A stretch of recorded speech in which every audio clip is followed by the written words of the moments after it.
வணக்கம் மக்களே, இது ஆச்சரியங்களின் அணிவகுப்பு 12 டக்கர். இப்ப இருக்கிற மியூசிக் டைரக்டர்ஸோட யூனிவர்சிட்டி அப்படின்னா எம்எஸ் விஸ்வநாதன் அவர்களை சொல்லலாம். அவங்கள பத்தின 12 டக்கரான தகவல்கள் உங்களுக்காக. மனையங்கத்து சுப்பிரமணியன் விஸ்வநாதன், இதுதான் எம்எஸ்வியோட ஃபுல் ஃபார்முங்க. இவர் கேரளால பாலக்காட்டுல 1928 பிறந்திருக்காரு. என்னதான் இவர் கேரளா பாலக்காட்டுல பிறந்தாலும் அது கோயம்புத்தூருக்கு பக்கத்திலே இருந்ததுனால சின்ன வயசுல இருந்து தமிழ் சூப்பரா பேசுவாரு. எம்எஸ்வி அவர்கள் அவரோட 4 வயசுல அவங்க அப்பாவை இழந்தோன குடும்ப வருமான நிலைமை காரணமா வேலைக்கு போக வேண்டிய சூழ்நிலை வந்திருக்கு. இருந்தாலும் இவருக்கு பாடல்கள் மேல ரொம்பவே இன்ட்ரெஸ்ட் அதிகமா, பாட்டை ரொம்ப ரசிச்சு கேட்பாராம். இதனாலேயே எங்க கச்சேரி நடந்தாலும் அங்க போய் நின்றுவாராம். இதனால அவருக்கு நிறைய வேலையில இருந்து அவரை அனுப்பியிருக்காங்க. இதுக்காகவே அவர் ஸ்பெஷலா தியேட்டர்ல முறுக்கு விற்கிற வேலையில சேர்ந்திருக்காரு. ஏன்னா முறுக்கு வித்துக்கிட்டே அப்படியே பாட்டு கேட்கலாம் இல்லையா, அந்த அளவுக்கு இசை மேல அவ்வளவு பிரியமா இப்படிதான் அவரோட இசை பயணம் ஸ்டார்ட் ஆயிருக்கு. எம்எஸ்வி அவர்களுக்கு இசை மேல இருக்கிற ஆர்வத்தை பார்த்து அவங்க தாத்தா மியூசிக் கத்துக்கிறதுக்கு அனுப்பியிருக்காங்க. நீலகண்ட பாகவதர் அப்படின்றவர்கிட்ட தான் இவர் மியூசிக் கத்துட்டு இருக்காரு. குறிப்பா ஹார்மோனியம்ல அவர் பிச்சு பெடல் எடுப்பாராம். 13 வயசுல ஹார்மோனியம் வாசிக்கிறதுலையும் புது புது ராகத்தை யூஸ் பண்ணி டியூன் போடுறதுலையும் கை தேர்ந்தவரா எம்எஸ்வி அவர்கள் மாறி இருக்காரு. குடும்ப வறுமையை போக்குறதுக்காக மேடை கச்சேரியில பாட்டு பாடுறதுக்கெல்லாம் போவாராம். இப்படிதான் அவரோட மியூசிக் இது ஸ்டார்ட் ஆயிருக்கு. விஸ்வநாதன் ஹார்மோனியம் வாசிக்கிற அந்த டேலண்ட்டை பார்த்து இம்ப்ரெஸ் ஆன மியூசிக் டைரக்டர் சிஆர் சுப்புராமன் அப்படின்றவர் அவரோட ட்ரூப்ல அவரை சேர்த்துக்கிட்டாரு. அதுக்கப்புறம் மேடை கச்சேரிகள், படங்கள்னு தன்னோட ஹார்மோனியம் வாசிக்கிற டேலண்ட்டை காட்டி எல்லாரையும் இம்ப்ரெஸ் பண்ணியிருக்காரு எம்எஸ்வி அவர்கள்.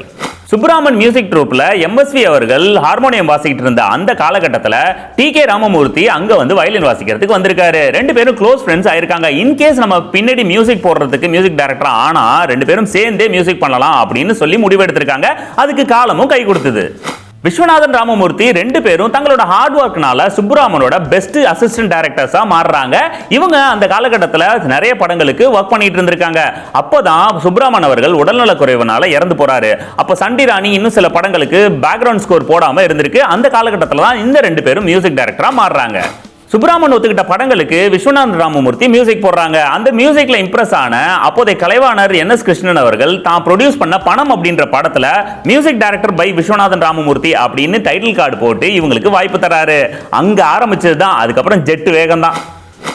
பணம் படத்துல தொடங்கி 1000ல் ஒருவன் வரைக்கும் விஸ்வநாதன் ராமமூர்த்தி சேர்ந்து தான் மியூசிக் பண்ணியிருக்காங்க. அதுக்கப்புறம் சில காரணங்களால இவங்க 2 பேரும் தனித்தனியா மியூசிக் பண்ண போயிட்டாங்க. அதுல எம்எஸ்வி அவர்கள் மிகப்பெரிய உயரத்துக்கு போனாருன்னு தான் சொல்லணும். கிட்டத்தட்ட 1200 படங்கள் தமிழ், தெலுங்கு, கன்னடம், மலையாளம்னு இவர் மியூசிக் பண்ணியிருக்காரு. எம்எஸ் விஸ்வநாதன் அவர்களுக்கு யூனிக்கான வாய்ஸ். பாசமலர் படத்துல தான் ஃபர்ஸ்ட் இவர் பாட ஸ்டார்ட் பண்ணாரு. இப்ப இருக்கிற இளையராஜா, ஏஆர் ரஹ்மான், யுவன் சங்கர் ராஜா, அப்புறம் வந்து தேவா, அப்புறம் ஜிவி பிரகாஷ் முதற்கொண்டு எல்லா மியூசிக் டைரக்டருக்கும் இவர் பாடி கொடுத்திருக்காரு. புதிய பறவை அப்படின்ற படத்துல எங்கே நிம்மதி அப்படின்ற சாங்குக்கு 300 இசைக்கருவிகளை யூஸ் பண்ணியிருக்காரு எம்எஸ்வி அவர்கள். அதே விஸ்வநாதன் அவர்கள் பாகப்பிரிவினை படத்துல தாளையாம் பூ முடிச்சு பாட்டுக்கு வெறும் 3 இசைக்கருவிகளை தான் யூஸ் பண்ணியிருக்காரு. உலக புகழ் பெற்ற நிறைய இசையை சிம்பிளா நம்ம தமிழுக்கு கொண்டு வந்தவர் விஸ்வநாதன் அவர்கள். எகிப்து, பெர்ஷியன், லாத்தின், அப்புறம் ஜப்பான் இங்க இருக்கிற இசைகளை அழகா நம்ம தமிழுக்கு கொண்டு வந்திருக்காரு.